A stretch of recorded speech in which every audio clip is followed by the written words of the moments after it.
Umur 2 bulan dalam kandungan ayahnya sayang netinggai donya yatim lam kandung di Rasulullah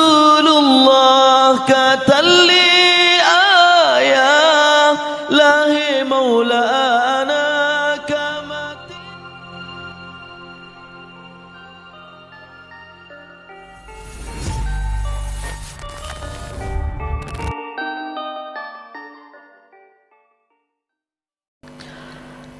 Nabi getanyo Nana Muhammad manyang derajat Rasul mulia ibunda Nabi Nana Aminah ayah Abdullah Quraisy mulia Bunda Aminah binti Wahab bin Abdul Manaf bin Duhra bin Kilab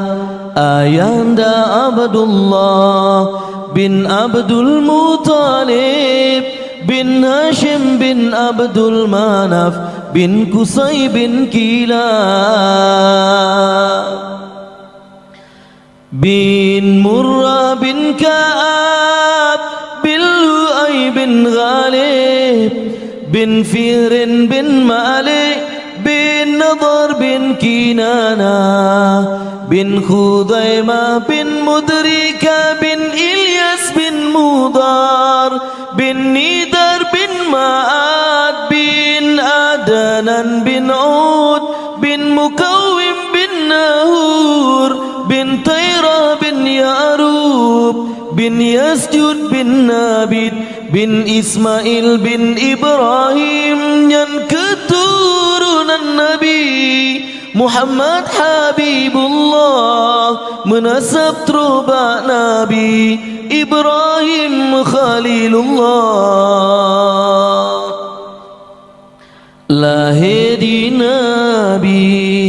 di Nanggro Mekah, Nanggro Madinah, kubu Maulana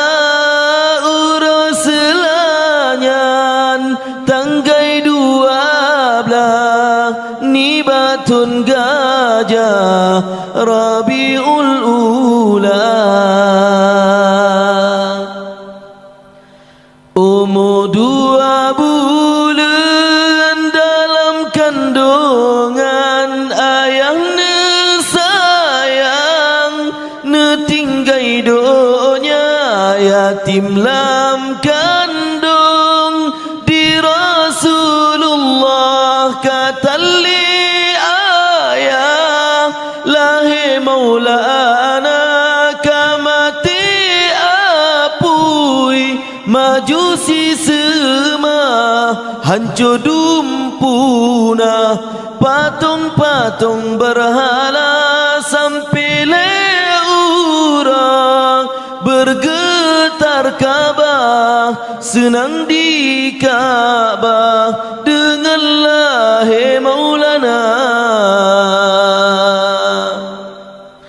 na putra bidan lahir Rasulullah Maryam Asia sarangan Hawa Maridah Nabi nan Suwaibah Halimatus Sa'diyah Maridah kedua.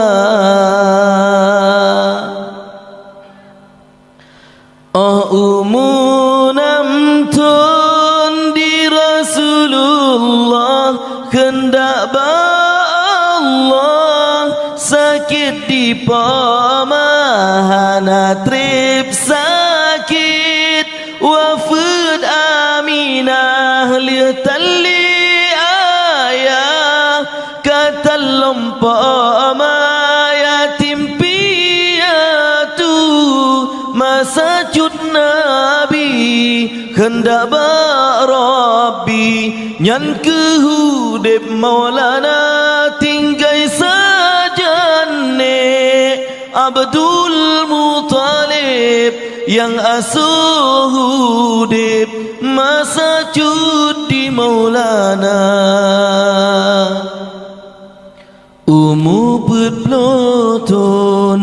Nabi Muhammad hendak hadarat wahyu pertama ke Rasul Allah Nabi ne angkat di sidih tempat di gua Hira leblatun Nabi dakwah di Mekah nanggrau Madinah si ploton masa 60 letun umur lebih pedurah Nabi ketanya ne tinggai dunia